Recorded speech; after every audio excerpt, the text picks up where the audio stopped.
कि आज पूरा दिन कल से टेलीविजन पर नीतीश कुमार के खिलाफ बहस चल रही है। नीतीश कुमार को महिला विरोधी बताया जा रहा है। क्यों? क्योंकि नीतीश कुमार ने बड़ी लकीर खींच दी है। सोचिए जो साहू जी महाराज ने किया था, कोल्हापुर में जाति जनगणना करवाई थी और उस समय जो वर्ण व्यवस्था में जिनको शूद्र और छूत कहा गया उनको नौकरियां दी, जबकि ब्राह्मणों का वर्चस्व था। उसके बाद 1932 में अंग्रेजों ने जनगणना कराई और उसी के आधार पर संविधान में आरक्षण का प्रावधान हुआ। उसके बाद बाबा साहब ने संविधान में आरक्षण का प्रावधान किया बैकवर्ड कम्युनिटी के लिए, जो शैक्षणिक रूप से और सामाजिक रूप से पिछड़े थे, जिसको ओबीसी कहा गया। लेकिन कांग्रेस और बीजेपी ने लगातार उनकी जाति जनगणना नहीं कराई। हाईकोर्ट सुप्रीम कोर्ट में जब केस जाता था तो वो कहते थे आंकड़ा दीजिए, जाति जनगणना कराएंगे नहीं, आंकड़ा है नहीं, और मामला रद्द हो जाता था। आज भी उसके बाद भी सोचिए कई सारे कमीशन बने, लेकिन मंडल कमीशन, सोचिए बीपी मंडल साहब ने प्रधानमंत्री पद न लेकर किस तरह से उन्होंने मंडल कमीशन का चेयरमैन बने, मंडल की रिपोर्ट आई। और बीपी सिंह जब एक बार जनता दल की सरकार बनी, शरद यादव, रामविलास पासवान अब दुनिया में नहीं है, लालू यादव, नीतीश कुमार उस कड़ी के नेता बचे हुए हैं और इन लोगों ने मंडल कमीशन को लागू करवाया। और नतीजा यह हुआ कि उस समय की मीडिया इसके विरोध में उतर गई। सवर्ण समाज के लोगों ने विरोध किया, तमाम धरना प्रदर्शन विरोध हुए। लेकिन अब पानी बहुत बह चुका है। आज सोशल मीडिया है, बहुजन समाज के लोग पढ़ने लिखने लगे हैं, बोलने लगे हैं। कॉलेज, यूनिवर्सिटी, मीडिया, जुडिशियरी, यहां तक कि थोड़े बहुत ब्यूरोक्रेसी में इक्का दुक्का लोग पहुंच गए हैं। और अब सोचिए मीडिया, उसके बाद इस काम को नीतीश कुमार ने किया। सोचिए जब कांग्रेस की सरकार थी तो बीजेपी कहती थी जाति जनगणना कराओ, हुकुमदेव नारायण यादव से लेकर गोपीनाथ मुंडे। और जब कांग्रेस की सरकार आई तो बीजेपी नहीं कह रही है, कह रही हम राजनीति नहीं करेंगे इस पर। सारे सवर्ण नेता एकजुट हैं, लेकिन नीतीश कुमार, लालू यादव और तेजस्वी यादव ने वो ताकत दिखाया और जाति जनगणना के आंकड़े जारी कर दिए। पहले जाति जनगणना के आंकड़े हुए तो लोग उन्हें हंगामा ज्यादा नहीं किया, क्योंकि उनको लगा था कि कुछ होगा नहीं। 90% SC ST OBC के लोग हैं, चाहे आप किसी धर्म के हो, सिख हो, ईसाई हो, क्रिश्चियन हो, मुस्लिम हो। 10% सवर्ण है। लोगों को लगा कि चलो मामला आया गया हो गया। उसके बाद नीतीश कुमार लग गए इंडिया गठबंधन बनाने में 2024 के लिए। राहुल गांधी ने कहा कि हम जाति जनगणना कराएंगे, उसके आंकड़े जारी करेंगे। महिला आरक्षण का बिल बीजेपी ने पास कर दिया, बिना SC ST OBC को आरक्षण दिए। सवर्णों का 10% पास कर दिया। वो सब मीडिया के लिए मास्टर स्ट्रोक था। मतलब इस देश में राजनीति करने का अधिकार कांग्रेस बीजेपी को है। बाकी जो SC ST OBC के नेता है वो तो झाल बजाने के लिए पैदा हुए हैं। पहली बार जब पलटवार की राजनीति नीतीश कुमार और तेजस्वी यादव और लालू यादव ने की और उन्होंने जाति जनगणना के आंकड़े को विधानसभा में रखकर ओबीसी का रिजर्वेशन, SC ST OBC का रिजर्वेशन बढ़ाकर 65% कर दिया, तो ये मनुवादी मीडिया कोहराम मचा रही है। अब सीधे तो आरक्षण का विरोध करेगी नहीं, क्योंकि बहुजन समाज बहुत जागरूक हो गया है। टीवी लोग ऐसे अखबार देख नहीं रहे हैं। तो नीतीश कुमार के एक बयान को पकड़ लिया। दरअसल नीतीश कुमार ये कहना चाह रहे थे कि परिवार नियोजन की जिम्मेदारी अब महिलाओं ने भी ले ली है। पहले वाला जमाना नहीं रहा कि आप जितना चाहे बच्चा पैदा कर देंगे और महिलाएं नहीं सोचेंगी। अब महिलाएं तय करती हैं कि बच्चा हमें पैदा करना है या नहीं। इसी बात को उन्होंने थोड़ा अलग तरीके से कहा। उसके बाद उस पर विवाद हो गया, जिसको लेकर उन्होंने माफी भी मांग ली। सोचिए यहां इस देश में केस चल रहे हैं, लोगों पर FIR चल रहा है, महिलाओं के साथ क्या क्या हुआ, खिलाड़ियों के साथ, कोई माफी नहीं मांगा। नीतीश कुमार एक मुख्यमंत्री ने माफी मांग ली, उसके बाद भी मीडिया में ट्रोल हो रहा है और सारे के सारे सवर्ण एकजुट है। दरअसल ये नीतीश कुमार के उस शब्द के लिए नहीं है, ये आरक्षण का दर्द इनके पेट में है कि 65% कैसे कर दिया गया। जब महिलाओं को आरक्षण दिया जा रहा था, सवर्ण महिलाओं को, तब नहीं बोले। जब इकोनॉमिक वीकर सेक्शन सवर्ण गरीबों को दिया जा रहा था, तब नहीं बोले। सोचिए अखबार कैसे लिख रहा है कि 25% सवर्ण भी है गरीब, लेकिन अखबार को 75% SC ST OBC गरीब नहीं दिख रहा है। सरकारी नौकरियों में सवर्ण समाज है। अब तक ये लोग कहते थे कि भैया सारे नौकरी कुर्मी, यादव, कुशवाहा खा रहे हैं। अब तो साफ हो गया कि सारी सरकारी नौकरियां ब्राह्मण, राजपूत, कायस्थ, भूमिहारों के पास है। और सोचिए RSS ने एक नई कहानी, आज RSS का पता चला। RSS का गुजरात के भुज में बैठक हुई है और RSS कह रहा है कि हम समरसता अभियान चलाएंगे जाति जनगणना के खिलाफ। लोगों को मंदिर ले जाएंगे, आपस में भाईचारा कराएंगे। क्यों भैया, उससे फायदा क्या है? सोचिए जो आपको स्कूल नहीं दे सकता है वो कावड़ ढोने पर फूल बरसाएगा। जो आपको नौकरी नहीं दे सकता, आपके संवैधानिक अधिकार नहीं दे सकता, स्कूल अस्पताल दवाई नहीं दे सकता, वो कह रहा है कि हम मंदिर बना रहे हैं, आप चढ़ावा चढ़ाओ।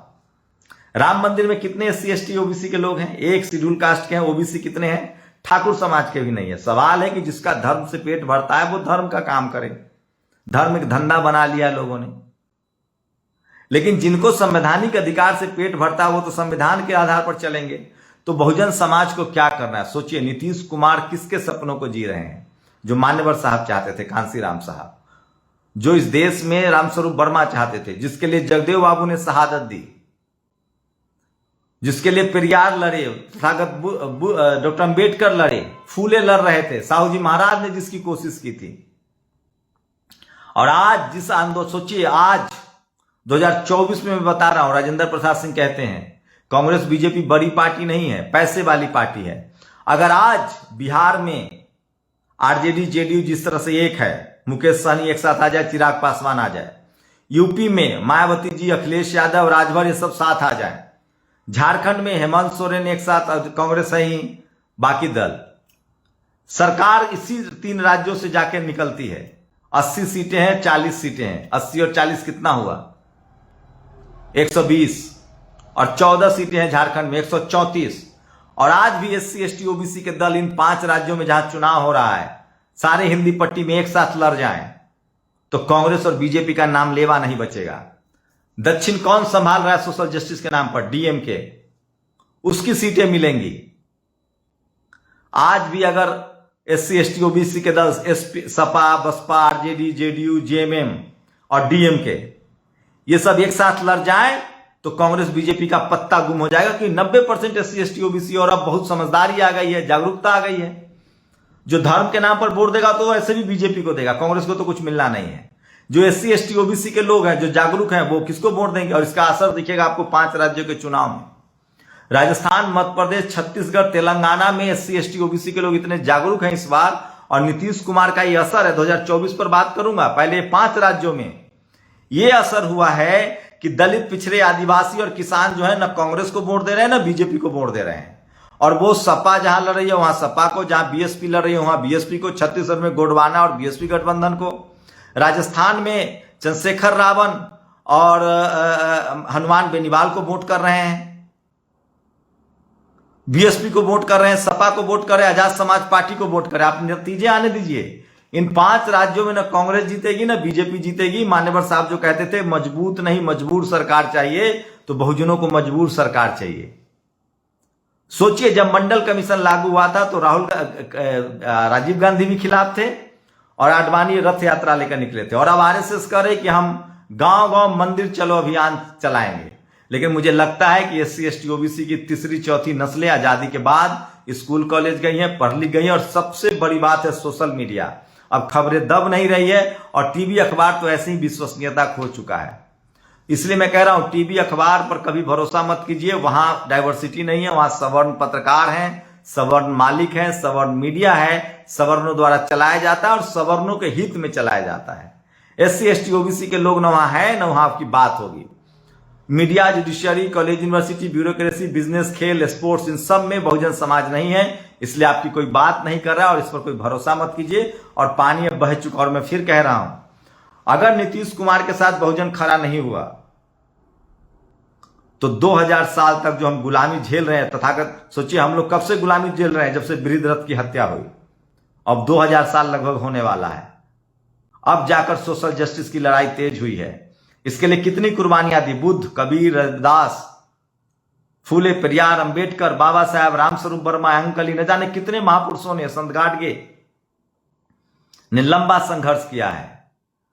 अब अगर बहुजन समाज नहीं चेता और नीतीश कुमार के साथ RJD, JDU, सपा, बसपा का जहां जो पार्टी लड़े उसको वोट नहीं दिया, तो यह समाज 2000 साल फिर पीछे चला जाएगा। और मैं एक और बात कह रहा हूं, सवर्ण समाज के कई पार्टियां हैं, कई नेता हैं, लेकिन सवर्ण समाज एक जगह वोट करता है।